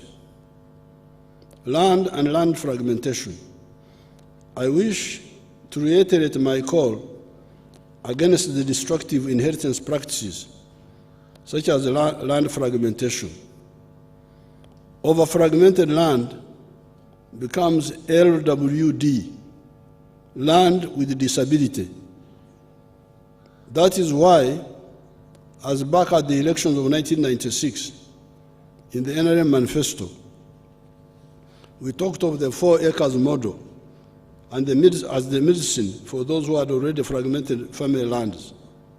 Hence, the recommendation for the 7 activities of coffee, fruits, pasture for grazing, for zero grazing, poultry for eggs, food crops, piggery and fisher farmers for those near the wetlands. All these are products that can give good money, even if they are done on a small scale. That is why we recommend them. There are, however, other products that the country needs but can only be done on a big scale. Which are these? They are cotton, maize, tea, sugarcane, beef, tobacco, etc. In fact, you cannot do the 7 without being assisted by these, e.g. maize for all animal feeds, for poultry, cattle, fish, in addition to humans and industry. The NRM has been recommending to you inheritance by shares, emigabo.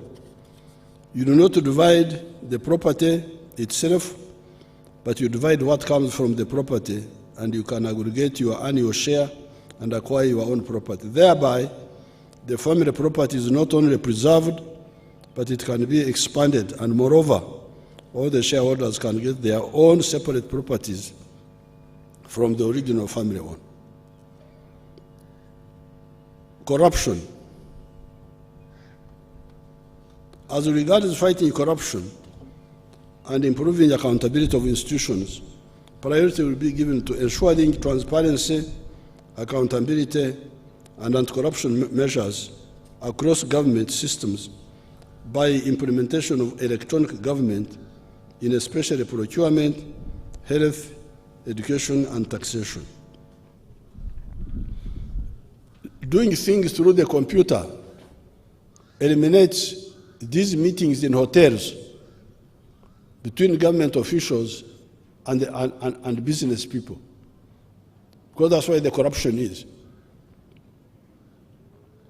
What are you going to discuss in the hotel? Why don't you send him a message on the computer? That's why e-governance is crucial. It will help. Fast tracking the monitoring the effective implementation of government programs. Strengthening the courts and case management systems through adequate staffing and digitalization. And implementation of other covert and overt efforts in the fight against corruption.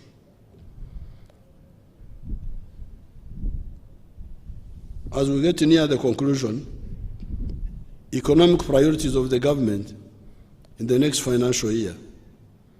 In the next financial year, 2023-2024, the following key strategic areas will be prioritized. Peace and security of person and property, number one. Effective implementation of the parish development model and the MIOGA.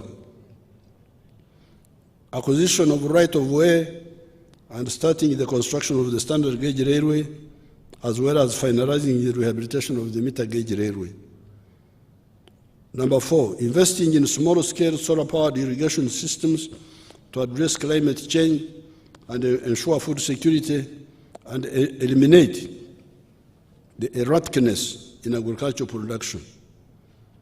Number five, constructing transmission lines and power substations. 6, maintenance of both tarmac and manned roads. 7, development of industrial parks to ease manufacturing. 8, support to medical schools and science-based research development. 9, expedite the development of the infrastructure for oil and gas production. 10, capitalization of the Uganda Development Bank and the Uganda Development Corporation. 11, support to information, communication, and technology development. Anti-homosexuality law. Before I conclude and talk about the planned legislative agenda for the coming session of Parliament, I cannot avoid commenting on the noise about the anti-homosexuality law that you enacted and I signed recently. My stand on homosexuality has been repeatedly laid out to all and sundry. It starts with a few questions. Why does somebody become a homosexual? Is it on account of genetic, hormonal, or psychological reasons? Discussions with our doctors and the other African doctors who had a conference with African members of parliament from 22 countries unequivocally led us to conclude that homosexuality is as a result of psychological disorientation at some point in one's life, not genetic and not hormonal, as some of us initially thought.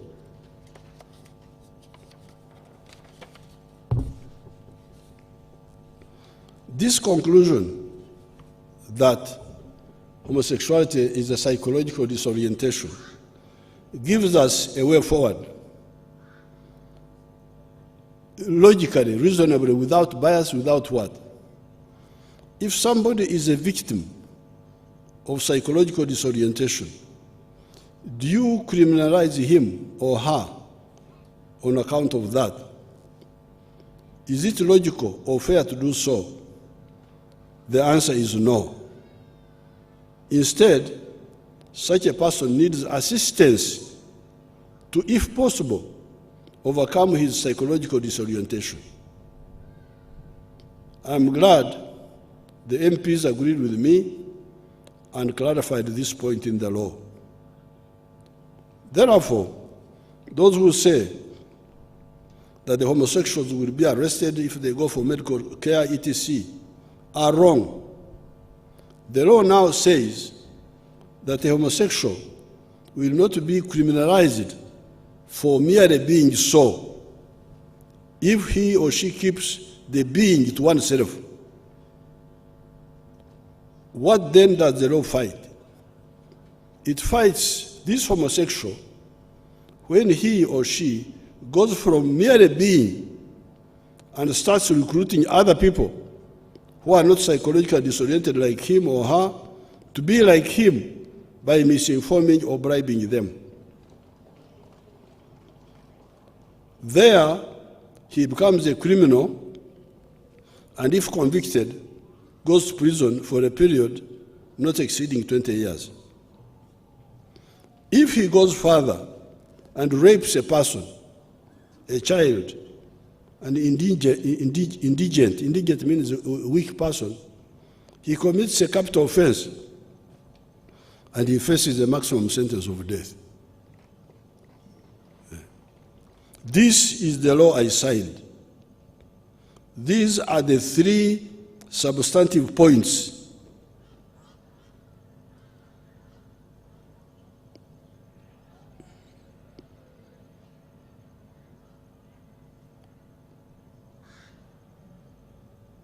I think there's something missing here. Oh, these are the three substantive points. Being is your personal problem. Merely being a homosexual, that you find you are disoriented, you don't like the ones you should like, you like the ones you shouldn't like. Being is your personal problem. Promoting is criminal and qualifies you for prison. Raping qualifies you for a possible death sentence. So you people, when you are arguing with these people, go for the substance. Don't be diverted to these other. Additionally, in Uganda, sex is confidential, even heterosexual sex. Therefore, if a homosexual keeps his being to himself, or confidentially seeks assistance from the doctors or priests, it will not offend this law. I have told our MPs that if there are still some illogicalities in the law, such as forcing employers to know who is a homosexual in the company, or landlords to know which tenants are homosexuals, we shall work to amend them and keep the substance. We should go for the substance, not these other. Because I have heard some people talking about that. But I will call our MPs and we'll talk about it. Therefore, doctors and other health workers, providers, should assist those patients who come to them bearing the three substantive points in mind. I will arrange a dedicated broadcast on this issue toward the end of June. I will give a whole broadcast on this issue. Now, finally, you're about to be saved from me. I wish to end this address by thanking Parliament for enacting the following legislation during the last session. Out of the 62 bills presented to Parliament on the last State of the Nation address in June 2022, the following bills were introduced and passed.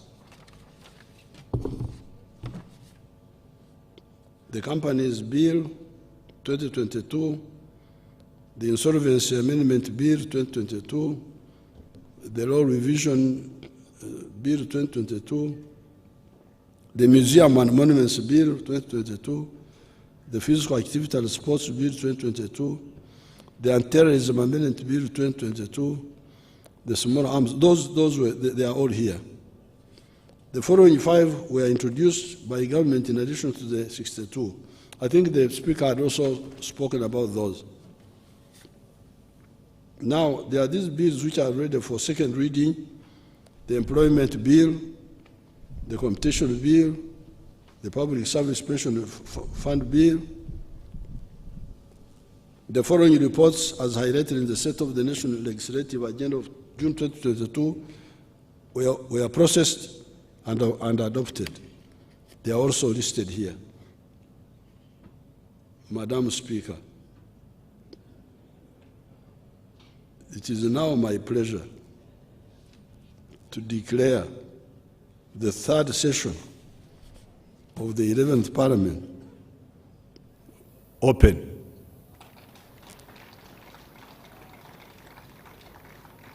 I thank you very much, and hope that the coming session will be fruitful.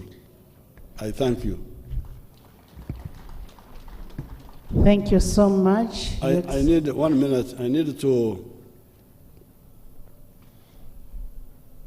In the morning, I was feeling.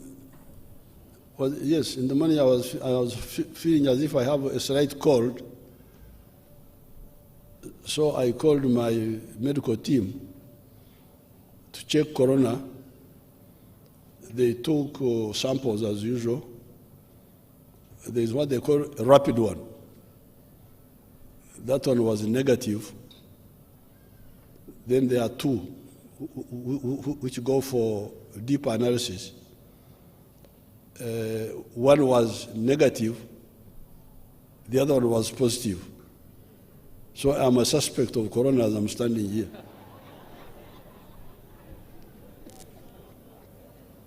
That's why you saw me coming in separate cars with Mama, saying, Mama, please, you use your car. But since I'm here, I will not infect you. I have kept my big distance here. So we shall sort out that little issue. Thank you very much. Thank you so much, Your Excellency, for the clear and concise exposition of the government policy in your address and fulfilling your constitutional obligation as per Article 101(1) of the Constitution of the Republic of Uganda. We take cognizance of the government legislative agenda for the 3rd session, and we do pledge our proven commitment that will make sure Parliament will do what we have agreed today. Your Excellency and honorable members, having listened to your passionate appeal to increase industrialization, I want to put the record clear. This is the Hansard of Parliament, and I want the Hansard to be very clear that in the financial year that we are in, we appropriated 77 billion for Kira Motors. However, the money was used for other purposes. I therefore appeal the line ministers to exercise their political supervisory role. The blame should not come to Parliament. We did our part and appropriated money.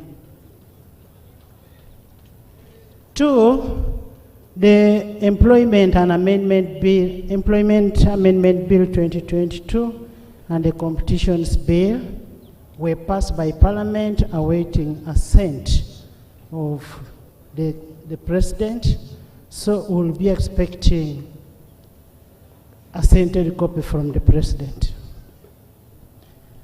Honorable members, I want to retaliate on a few things. In the 3rd session of 11th Parliament, we shall reactivate and intensify the monitoring and reporting of attendance of the House sittings by both the members of Parliament and the ministers. This will help us in doing our accountability to the electorates on how effectively we have represented them, both in the House, in the committee, and remember Article 79(1). One of our roles is representation, so we should be accountable to our voters. We need to know where you are, whether you're in Parliament, you're in Kampala, you're where. So the voters need to know where you are. We are going to reactivate the data where you're going to log in for us to know how many members attend the House. The money that is paid to us members of Parliament is taxpayers' money, and we must be able to account for it to avoid becoming corrupt. Honorable members, His Excellency the President will be back here on 15th June 2022 to deliver the budget speech.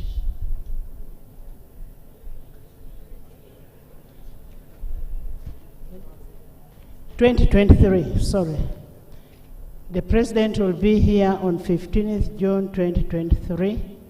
I am happy you are alert. The President will be here on 15th June 2023 to deliver the budget speech. We therefore urge you to be here to know what goes to your electorates, to know how much you've appropriated to your people, and work for this country. And once more, Your Excellency, we want to thank you, even with the condition that you're in, for creating time to come and deliver the state of national address. And we want to thank Mama for accompanying you.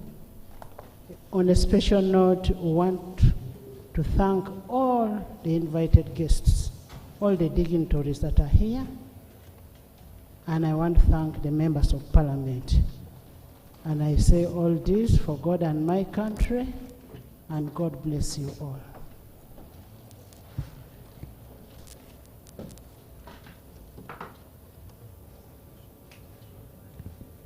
Adjournment.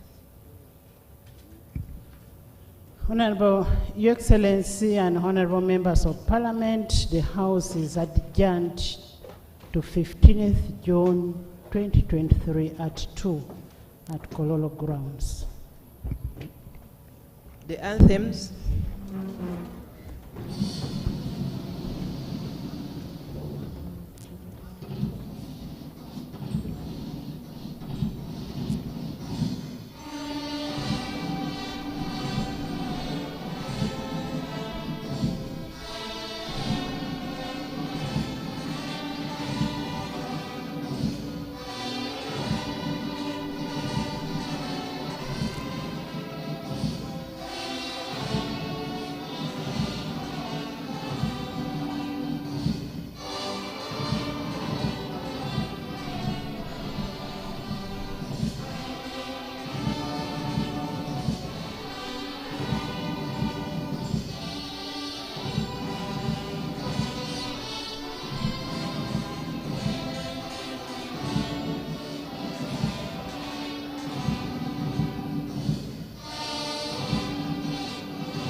So good evening. I know it's been 3 hours of that speech, but the president has done speaking to us and addressing the nation on what exactly